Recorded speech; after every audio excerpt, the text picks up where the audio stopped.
መዳም ከቤት ወጣች ካሜራ የለም ብላችሁ እንደፈለጋችሁ የምትዘላበቱ እህቶቼ በጣም ተጠንቀቁ። ለህይወታችሁ በጣም ትልቅ አደጋ ነው ይሄ ነገር ማለት ነው። ይሄ ቪዲዮ እንደምትመለከቱት ልጅቷ እንግዲህ ስልክ ላይ ናት። ልጁ ኩርሲ ላይ ነው የተቀመጠ ይመስለኛል። ታማሚ ልጅ ነው። በጥፊ ስትመታው እኔ ለራሴ አመመኝ ማለት ነው። እንኳን ለእናት ለኔ ለማላውቀው አመመኝ። ያማል። ካሜራ የለም ብላችሁ ማንኛውም አሳፋሪ ቆሻሻ ተግባር እንዳትፈጽሙ እህቶቼ። እናንተ ከሀገራችሁ የወጣችሁት ምንም ይሁን ምንም ፈርማችሁ እዚህ ቤት ውስጥ ገብታችኋል። ልጅም ይሁን ምንም ይሁን ካልፈለጋችሁ ያ ስራ ካልተመቻችሁ በሰላም እኔ ይሄን ስራ ከኔ ጋር አይሄድም አልችልም ብላችሁ መውጣት አለባችሁ እንጂ መዳም ስራውንም ወዳችሁ ደሞዙንም ወዳችሁ የእሷ ልጆች ማሰቃየት ምናምን ጥሩ አይደለም። ምናልባት ድብቅ ካሜራ ይኖራል። በአሁኑ ሰዓት በየቤቱ ነቅተዋል። በቃ ማለት በጣም ነቅተዋል። በየቤቱ ድብቅ እንኳን አረብ የኢትዮጵያ መዳሞች ድብቅ ካሜራ አላቸው። ድብቅ ካሜራ በገሃድም ካሜራ አላቸው።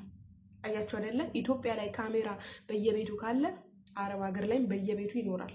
በገሃድ የማይታይ ካሜራ ባይኖር ራሱ በድብቅ ካሜራ ይኖራቸዋል። በአምፖል ይኖራቸዋል።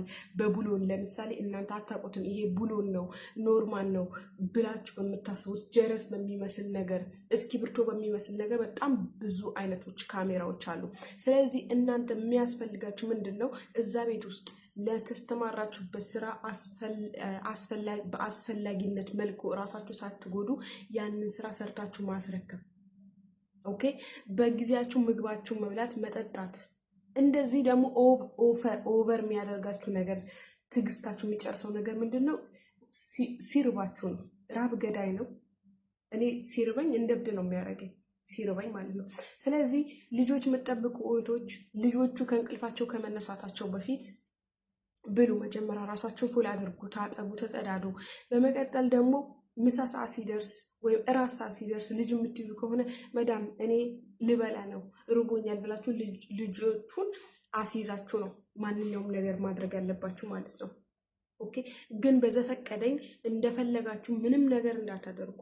በየቤቱ ድብቅ ካሜራ የሌለበት ቤት አለ ብዬ አላስብም። እንደራሴ በጣም በርካታ እህቶች በድብቅ ካሜራ የተያዙ እህቶች አሉ። ሚዲያ ስላልወጡ አትዩ። ሚዲያ የማይወጡ በጣም ብዙ እህቶች አሉ። ኦኬ፣ በአሁኑ ሰዓት ግን በየቤቱ ድብቅ ካሜራ ኩሽና ላይ እንኳን አንዳንድ የሌላ ሀገር ዜጎች ማለት ነው ሽንታቸው እዛ ኩሽና ውስጥ ሲሸኑ ከፔሬዳቸው ምግብ ውስጥ ሲጨምሩ ምናምን የተፖሰተ ቪዲዮ አለ። ልንገራችሁ ማለት ነው። አረቦች አሁን ላይ በጣም ተጠራጣሪ ከሚያዩት ነገር በጣም ተጠራጣሪ ስለሆኑ ካሜራ ያረጋሉ ቤት ውስጥ። እባካችሁ ልጆች ተጠንቀቁ፣ ራሳችሁን ጠብቁ። እናንተ ሰርታችሁ ለመለወጥ እንጂ ለመሞት አይደለም። ህይወታችሁን ለማጣት አይደለም። ልጅ መምጣት ብቻ አይደለም። ይሄ ዝርክርክነት ምናምን ቆፍጠን ለማለት ሞክሩ። ስፔሻሊ ቲክታክ ላይ ይሄ ፍሪጅ አላግባብ እየከፈታችሁ ፍሪጅ ላይ ያሉ ጁሶችን ከነ ሃይላንዱ እየጠጣችሁ ምናምን ቲክታክ ላይ አትፖስቱ። ኦኬ፣ አየር ላይ በገዛ ስልክሽ ቲክታክ ላይ ስትፖስቺው ቀጥታ መዳምሽ ጋር ይሄዳል። ለቲክታክ አዲስ የሆናችሁ ስፔሻሊ ቲክታክ ላይ የሚዘጋ ሴቲንግ አለ። ለምሳሌ ያንቺን ቁጥር ያላቸው ሰዎች አንቺ የምትሰሩ ቪዲዮ ቀጥታ ይሄድላቸዋል። ኦኬ፣ ያንን ሴቲንግ ካልተዘጋ አንቺ ማንኛውም የምትፖስታቸው ነገሮች መዳምሽ ጋር ይሄዳል ማለት ነው።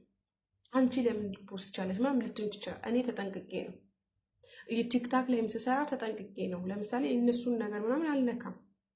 ሀታ ዩቱብ ላይ ምግብ እየበላሁ ብመጣ ለየት ያለ ነገር በራሴ ገንዘብ የገዛሁት ነገር ነው ፖስት ማድረገው። ግን ከነሱ ፍሪጅ እንደዚህ ከነ ሃይላንዱ እየጠጣሁ ምናምን አላረግም። ሲጀመር እንዴት ህሊና ይፈቅድልኛል? ከነ ሃይላንዱ መጠጣት መብላት ከሆነ እኮ የማይቀር ነው፣ ብሉ፣ ችግር የለውም። ግን ይሄ አላግባብ በቃ የሰው ቤት ነው ተብሎ የሚደረጉ ነገሮች አታድርጉ። ትጠቆራላችሁ። ተፈላጊ ሰራተኛ አትሆኑ። ኦኬ፣ ነገ አንቺ ኮንትራት ስትጨርሺ በመቼ ኮንትራቷን ጨርሳ በሄደችልኝ ከዚህ ቤት የምትባይ አይነት ሰራተኛ መሆን የለብሽም። በቃ ራስሽ ሳትጎጂ ራስሽን ጥብቅ አድርገሽ የራስሽ አላማዎች እያሳካሽ የራስሽ ነገ የሚጠቅሙሽን ለምሳሌ ከመዳም ቤት ስትወጪ የሚጠቅሟችሁን ነገሮች ሶሻል ሚዲያዎች ዛሬ ላይ ቲክታክ የነሱን ነገር ሳትነኩ በራሳችሁ አይዲያ በራሳችሁ የሆነ ነገር ብትሰሩ ኢትዮጵያ ስትሄዱ የፈለጋችሁትን ንግድ ከፍታችሁ በቲክታካችሁ ማስተዋወቅ ትችላላችሁ። ዩቲዩብ ብትከፍቱ በወር ዝቅተኛ ነው ብላችሁ ዝቅተኛ 10,000 ብር 15,000 ብር አታጡ። ቲክታክ ላይ አይዲያችሁን ያላችሁን ሀሳብ አስተያየት ለሰዎች የሚጠቅም ነገር ፖስት ብታደርጉ እዚህ ጋር የሚጠቅም ነገር አብረተሽ ነው ገንዘብ ብታገኙ። አንቺ ከመንግስት ሰራተኛ የበለጥሽ ሲስተሽ ማለት ነው። ገንዘባችን ቆጥቦ የሰራችሁበትን እንደፈለጋችሁ አትዝረክረኩ። ዋጋ ከፍለሽ እየሰራሽ ነው። ዋጋ ከፍለሽ ያገኝሽውን ገንዘብ እንደፈለግሽ አትበትኒ። ገንዘብሽን ቆጥቢ። ዛሬ ምን ሰማው መሰላችሁ? የሆነ ታዋቂ ፌመስ እንትን ላይ ቀርቦ የእህቱን ብር ከ600,000 እህትየው የምታውቀው 600,000 እንዳላት ነው። እሱ ግን ከ600,000 78,000 ብር ብቻ እንደቀረው ነው የተናገረው። ይቅርታ ጠየቃት። ይቅርታ እህቴ ይቅር በይኝ። ይቅርታ ምን ያደርግላታል? እሷ 600,000 ብር ስንት ዓመት እንደሚፈጅ ስንት ሌሊት ስንት ወራት እንደሚፈጅ ሁላችሁም ታውቃላችሁ። አስምሩበት። ሰው ቤት ስትኖሩ ነገ ኢትዮጵያ ብሄድ ምን ላደርግ ለራሴ የሚጠቅመኝ አይታወቅም። ምናልባት ብር ያስቀመጡባችሁ ሰዎች ብራችሁን አውድመው ሊሆን ይችላል። ስትሄዱ ምን አላችሁ? ቢያንስ አካውንቱ ባዶ ቢሆን ራሱ የቲክታክ አካውንት ሊኖራችሁ ይገባል። ሌላው ቢቀር ማለት ነው። ከዛ ከቲክታክ ወደ ዩቲዩብ ትመጫለሽ፣ ዩቲዩብ ትከፍቻለሽ። እና ባካችሁ ራሳችሁ ወደ ራሳችሁ ተመለሱ። ማስታወቂያ ቢሰሩ ዛሬ ላይ ቲክታክ ላይ ማስታወቂያ የሚሰሩ እህቶች እኛ ለምሳሌ 60,000 ወይም 50,000 ከሚከፈለን በላይ እየኖሩ ነው፣ ዘና ብለው ማለት ነው። ኦኬ ዘና ብለው ማለት ማስታወቂያ እየሰሩ ገንዘብ ያገኛሉ። ስለዚህ አስቡበት። እዛ መዳም ዋይፋ በነፃ እየተጠቀምሽ የመዳም ፍሪጅ እየከፈትሽ የመዳም ጁስ ከነ ኮዳው እየጠጣሽ ከምትወጪ መዳምሽ በጥቁር አይን ከምታይሽ ቲክታክ ላይ ምን ልስራ፣ ምን አይነት አይዲያ ላምጣ፣ ምን አይነት ኮንቴክት ብሰራ አሪፍ ነው ይታያል፣ ለሰዎች የሚጠቅም ነገር ከሰራሽ ይታያል። ፎሎ አድርጉኝ ምናምን ሰብስክራይብ አድርጉ ምናምን ሳቲ ይኖርሻል ሰብስክራይብ። ኦኬ እና ላይክ ሼር ሰብስክራይብ ማድረግ እንዳትረሱ። በጣም ወዳችኋለሁ፣ አከብራችኋለሁ። ወዳችሁና ፈቅዳችሁ ስለምትከታተሉኝ በቀጣይ ባሪ ቪዲዮ እንገናኛለን። ኸይር ያሰማን፣ ኸይር ያሰማን ነው የምላችሁ። እና በጣም ብዙ ወቶች ደግሞ ጥያቄዎቻችሁን ነገ መልስላችኋለሁ ኢንሻአላህ። እሺ ስለነበረን ቆይታ እጅግ በጣም አድርጌ አመሰግናለሁ። እናንተ ሪከርድ ለምጄ ማለት ነው።